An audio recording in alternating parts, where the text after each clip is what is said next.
drop by ka na click nimo ni nga video, please i-try lang og stay basin day nga kay makatunan. So may adlaw ka natong tanan labi na sa atong mga kaigsuunan sa atong Seventh-day Adventist Church. If ever nga naka-drop by ka din or SDA ka, palihog ko og suporta hipod, paki-like, comment, mag-suggest ka kung sa imong i-suggest or gusto pa ibuhat or gusto pa search if ever lang naa or nakaka-interesan or pangutahan na pud ba ka or unsa ba diha ang imong gusto nga buhaton labi na kung if ever nga kailat ta, comment, paki-share if okay lang pod, then paki-subscribe na lang po, daghan kayong salamat, no? Suportahan na to mga channel. Wala man ta nag-aim diyan na, but it helps if maybe kung mahitabo ko na siya, no, ang benefits diyan na. Then paki-visit po sa ato nga channel EdTalks TV, nasa lain po na to, lain na to nga channel. Non-SDA friendly ang pagka-deliver, ginapaling kamutan nato og revise nga mahaom siya or madawat sa kadaghanan nga walay prejudice when it comes to sa mga tao nga prejudice na daan sa Adventist, no? Paki-suporta na lang pod, paki-watch siya gamay sa mga mubo nga video before nato i-subscribe para makredit. Okay, daghang salamat. God bless everyone. Og ang ato ni pag-isgutan karon is ako lang ni siyang i-share ha, personal lang ni siya nga opinion, no? Daghan man gud og mga theory, mga idea nga gawas karon, mga kumbaga haka-haka, mga conspiracy, mga unsa na lang ang mga panghuna-huna when it comes to COVID vaccine. Labi na nga daghan na mga labi na kanang gina-release na siya, no? Hatag na siya sa public. So yun ani, labi na sa spiritual nato nga aspect sa to papangalay mo yun din nga basin mark of the beast na di ba dagan nga dili gyapon na mawala even sa sulod sa ato nga church, no? Mo na siya ang 666 butangan ang lila og chip o usahay man gud, sige man ta makita kasagaran mo gud sa ato makita mo og video sa social media ato ba rin siyang tuuhan og dawaton magunahon na din ta nga basin tuod mao na to na tinuod pud niya lahi ra batak kung makita nato nindot ang presentation makatuo pud ba yata, di ba? So at least basin lang nga makatabang ni sa ato. Now, first and foremost diri sa kalibutan natay gitawag nga mga in authority when it comes to health, natay CDC, natay World Health Organization. Hey, but what about this conspiracy? I believe there are corrupt in every institution. Do wala tay evidence diana, dili ko makaprove diana, pero I believe sa mga history gikan pa sa unang panahon, before pa sa time ni Jesus Christ, before pa sa modern nga time, I believe ang corruption nag-exist everywhere, in a religious, in unreligious institution, or whatever nga mga group, na siya, di na siya mga, but at least to the minimal. Now, sa conspiracy nga part, I believe there are also people working together to own diyan nga to control this kalibutan. But I believe also there are good. Dili po siguro mutugot ang Ginoo kadaghanan nga dunay main anak ka totally corrupt. No, for example, naiuban nagduda nga corrupt ang CDC or World Health Organization, it might be there are some little truth about that, but dili po siguro itugot ngayon totally corrupt na sila. Nga puro na lang po dautan ng ilang hunahuna, di ba? There are still a lot of positives and in harmony sa health principles, sa natural health principles, sa physiology, nga ilang mga ginabarugan o ginastan, di ba? I do believe in that. Now karon, if ever nagduha-duha ka diana, ang question mo diana is dili ko mo trust sa ila. Okay, sige itugot na to. I can bear that. No? But if ever nga gusto ka nga makasiguro, ayaw paminaw sa mga if ever nga willing ka mutuo sa mga in-authority, ayaw paminaw bisan asa. Natay official nga website sa CDC mo ng cdc.gov o sa World Health Organization. Okay, there are many issues sa ila ha, but they are still in authority when it comes to kanang mga inanang butang, no, mga immunization program, mga health mainstream or medical health programs. So inana, no, so mo ni siya ang website nila. Okay, kanang makita ninyo sa inyong screen, no, official website sa CDC na po sa World Health. Now kanang dili na mo atong point. Ang atong point is if ever nga dili man ka mo trust unya ikaw usa ka Seventh-day Adventist, unsaon man imong pagkabalo? Of course we pray, but then how can I get the answer? Remember nga sa Seventh-day Adventist na atay health laws. Okay? To preserve our immune system, to preserve our own self-defense mechanism. But because sa atong lifestyle, compromise na kayo ang atong health, ang atong immune system. That's why we need other factor, we need other gitawag nga source na makapa-help sa atua to defend sa mga viruses o mga bacterias. And one of that nga gi-accept sa atong nga church are the vaccines. I'm not a pro-vaccine also, but I'm not a pro-vaccine, but I'm not also an anti-vaccine. Okay? I do a lot of, I do some searches, readings with regards diana, and I have decided for myself too, para diyan ang mga butangan for my family. But take note, kung naglibog na yuga, take note, we as an organization, I believe God still is leading this church through the General Conference. There might be some not so good people there, but I believe that God is still guiding our church, no? The offshoots have many issues sa atua, but I believe nag-guide ang church niya ni. So we still, as an organized body, we should look po sa atong authority, aside sa authority sa world. Okay? Kaya of course, ang atong nga church, naningkamot po na sila maayo, nga be watchful po na sila, naningkamot na sila maayo nga to be watchful sa mga news o mga updates po sa kalibutan o sa atong world nga medical nga mga authorities. No, they are keep on updating us. Now in case diana natay usa ka website sa adventisthealthcare.com, usa ka dako po na siyang institusyon natong hospital. So naadihay kanang gitawag pod nga guidelines, no? Sa COVID-19 na vaccine, in which nga akong i-generalize, akong idiretso pagsulti nga naa diha ang kumbaga mga frequently asked question po na pwede nimong i-search, pwede nimong tan-awon. Okay, so makita nato tanawa makita nato nga positive ang ilang view sa vaccine. So take note, kung nalibog kag maayo mo man atong point diha, as an Adventist na natay isa ka positive nga outlook nga atong church wala nag-negative sa vaccine as part of the immunization program nga mutabang sa atong compromise nga health. Okay? Now I'm not saying nga I'm pro there's too much positive nga nasa ako, but I said I believe that God is still guiding sa atong church, sa atong General Conference o sa atong mga official nga mga sources, isip nga world church o isip nga church nga usa o isip nga organized body. Now karon diri ta sa official nga website, okay?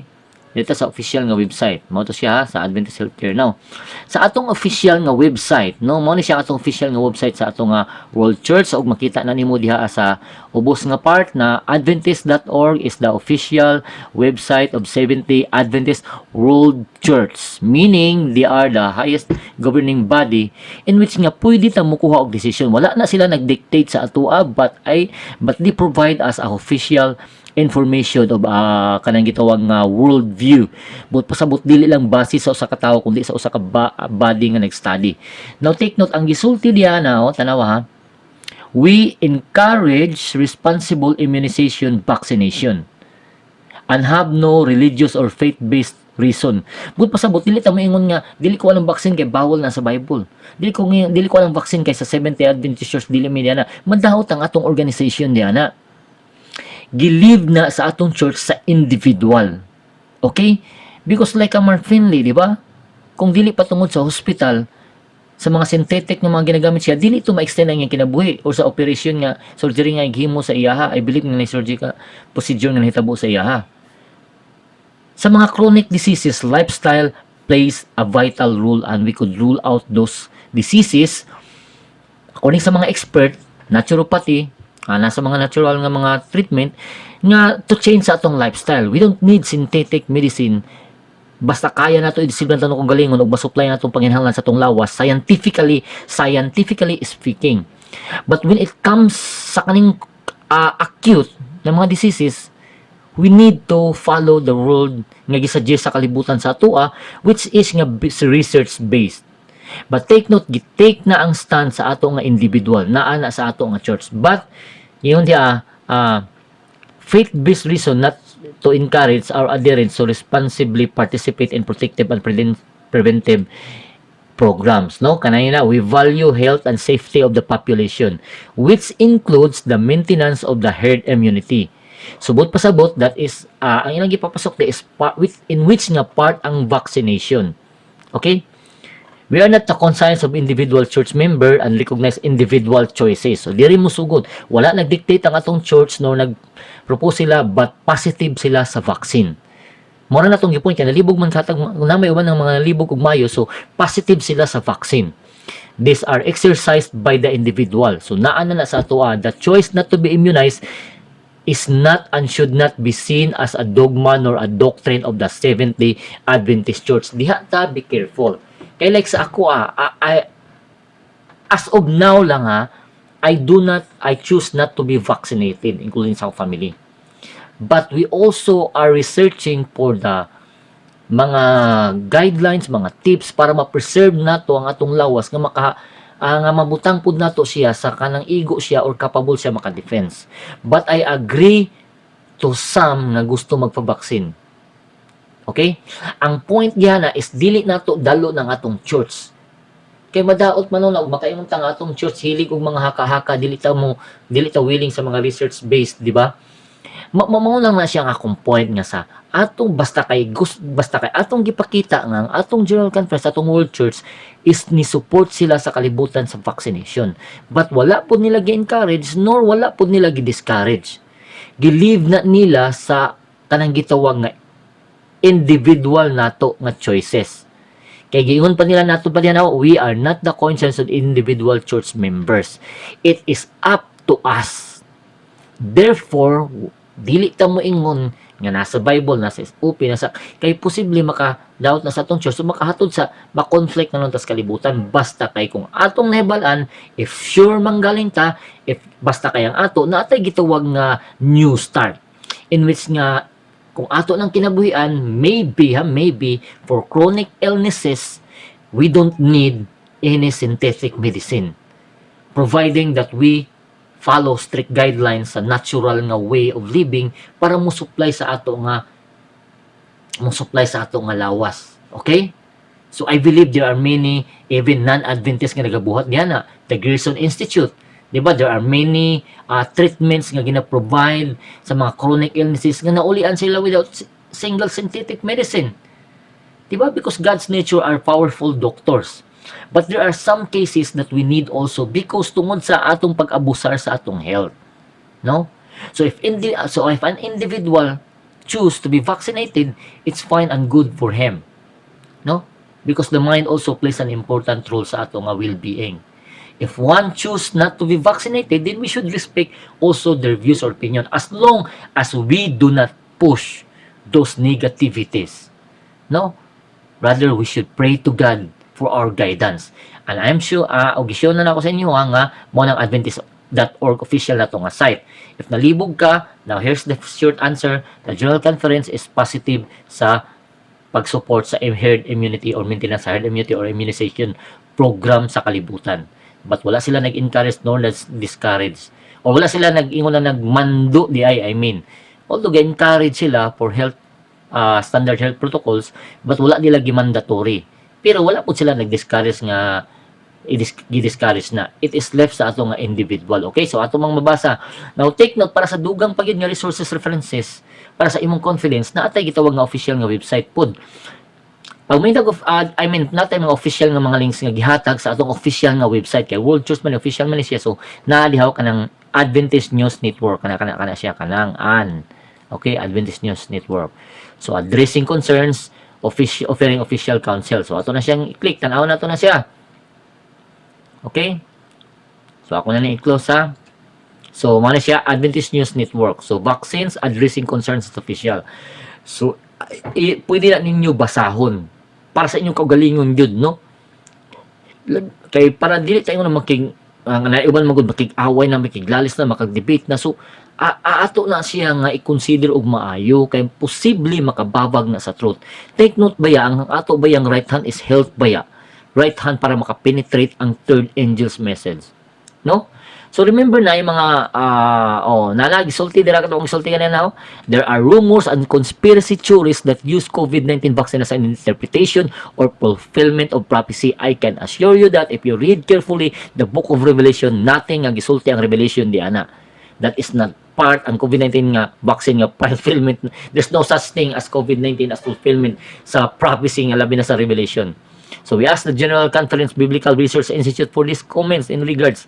Ang ilang response is mauni. Take note ha, nice kayo.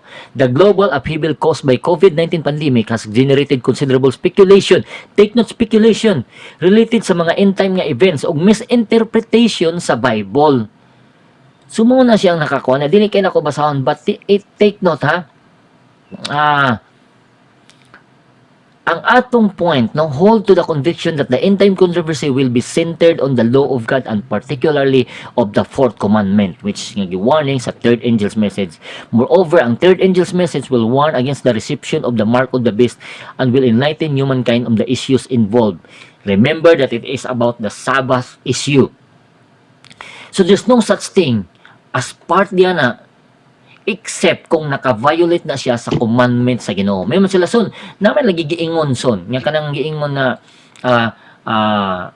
transgression of physical law is transgression of moral law. Now take note, to the best nga ilang makayag maabot, gistadihan nila ang lawas, gistadihan nila na minimizing the side effect. Kaya ang magiging side effect. Aminado man atong CDC o WHO diana. But ang point yan na that it should be made clear that the Seventh-day Adventists understand the mark of the beast not to be the literal mark but the sign of baligyan that identifies the beast, a loyal power to be represented by the beast. Ang point diyan na manggod is nganong gisingit na to na is ang interpretation manggod sa vaccine or COVID-19 vaccine mo nakatud sa ato nga hisitanta. So nahimo nga religious or faith ang atong reason. O pwede mga cause unnecessary nga conflict, no?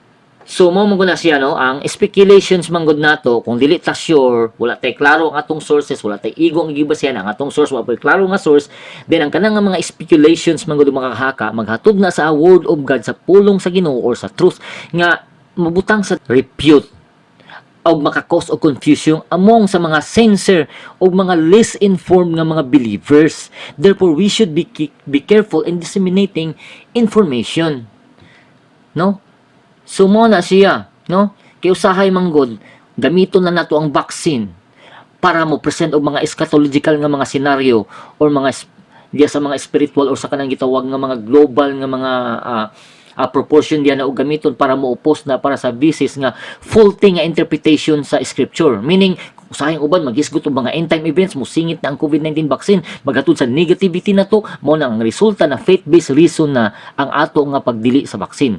In which nga supposed to be ang atong general conference na ningkamot nga mabalance ang atong perspective para makabaton tag kalinaw nga dili pa kinahanglan ang nga dili ta maabot sa point nga unnecessary nga conflict. Kay full health lessons ning kamot atong kalibutan, ning kamot atong WHO, ang atong CDC ibindo nga sa ginaingon ko na dili na sila totally perfect na mga gihapon mga pasaway diang mga tao na gihapon mga dili sincere diang mga tao sa serbisyo, but I believe that kung nagduha-duha manggaling ka na, we need to look at sa ato na nga World Church, sa atong General Conference. And I believe even though nga dili pud totally perfect ang atong leadership diya na pud gihapon mga corrupt, siguro no nga gina-deal sa ato mga leaders pod na po mga dili sincere, na po not so good na mga tao, but I believe God is still leading this church and they are positive sa side sa vaccine and they leave it to the personal choices or individual nga choices, no, di ba? Wala sila nagmandate nga magpa-vaccine kita, wa po sila nag-discourage, but they have a positive stance sa vaccination og nag-provide sila og mga guidelines og mga kalambagan kung if ever mapabaksin ka. So ano lang siya, no? So hopefully, ang effective nga vaccine will help to bring current pandemic to halt. Use your brain. Use ang gahom sa Ginoo. Atong pangayon. Iampo na to. Delivery siya makahatag sa atong giya kung pangayon na to, kung sa angay na tong buhaton. Di ba? Nga ma-preserve na to ang atong health, whether na vaccinan or wala. Okay, so ang Adventist Health Ministries na to, I still trust them firmly based on the Bible. The instruction of Sweater Best through Ellen White and is consonant with peer-reviewed evidence-based health science. We rely on this foundation in formulating health approaches and advice. Those new start with millions infected and many dead and global infection increase. A number of vaccines have been developed in record time. There are numerous vaccines questions people are asking regarding the COVID-19. As a church, while we support evidence-based public health recommendation, we are also careful not to make pronouncement that may cause, construed, and replacing national and international public health guidelines nga base lang sa mga haka-haka o ginagmay, no? So mao na siya. Okay, so naa na itong nabasa na i-link diri sa official position sa atong immunization na diha which nag-state gi-state diri balik, no? have no faith, religious faith-based reasons to encourage against to responsibly participate in protective and preventive immunization programs. We value health and safety of the population, which includes sa akong balikon, maintenance of the herd immunity, which includes sa program sa kalibutan nga mao ang vaccination. So, positive ang ato nga kuan diana. So in conversation na pala dugang mga information. Actually taas kaayo ni siya. Inyo na siyang basahon. Basta kaya ang ako lang i-share of tapulan mo mabasa, positive sila when it comes diana. Ato na lang i-search para mo pili sa sakto nga brand or sakto nga mga vaccine nga dapat sa atuwa og to follow the guidelines nga na-provide sa ato nga church og sa kalibutan. Og to have strict the natural laws o nga lifestyle based on natural laws sa ato nga lifestyle applying the new start. No, I believe that if ever nga na ay mga dili maayo diyan nga mga components sa vaccine, I believe that our body can cleanse that. Okay? The same way sa atong mga ginahimo, there are many man nga atong ginahimo nga labaw pa ka nga napay labaw nga negative nga effect kaysa atong ginahuna nga mga speculations nato, no? Daghan tulog, radiation, negative emotion, whatever. So, at least nakita ninyo mga official nato nga mga sources. Okay? So, Lumalinda University student play a crucial role in providing COVID-19. These are also official sources. So meaning they are having a vaccination na there, no? Okay, so volunteer to administer vaccine. So ang atong church nag-administer og vaccine. Kung ingna nga nag-promote sila mark of the beast. Di ba? O 666 sumala sa interpretation. That has nothing to do with the mark of the beast or the 666. Okay? That's very strong statement and clear statement. Adventist Review, why vaccination can help in the fight against the COVID novel coronavirus, coronavirus, meaning positive sila.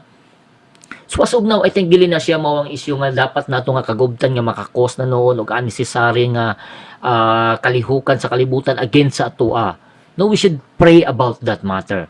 So ang ako lang masulti is mao ni siya we should pray more, read the Bible carefully, ask God for obedience so that ang atong prayer mahimuan og sense. No, matubag sa Ginoo kay if we turn it our ear from hearing the law, even our prayer shall be an abomination. Og wa po tay buhaton, he who does nothing but pray will eventually cease to pray. Where we are living up to the light nga makaya nato, we should pray more earnestly and we should follow kung unsa man ang gi-provide sa ato nga world nga institutions, official and authority og sa ato nga world church. I believe God will guide us yan ang mga butang, no? So God bless everyone. Hinaut nga kaning atok nakatabang sa ato ang mga kaigsuonan sa mubong gamay. For more information, pwede lang mo comment og mo suggest kung gusto niyo nga magtan-awon pud na nato ang mga documents nga atong i-share ganiya o atong i-simplify og ibisayahon, pwede pud siya. Og please suggest sa unsa ang maayo o sa dili maayo para sa atong magtinabang nga ita, no? No, I believe gamito na to ang social media ang internet alang sa Ginoo dili alang sa atong mga katagbawan, no, mga kalingawan ug kalipay. So daghan kayong salamat mga kaigsuonan sa pagpaminaw. God bless everyone. And let us not forget to pray always. God bless everyone.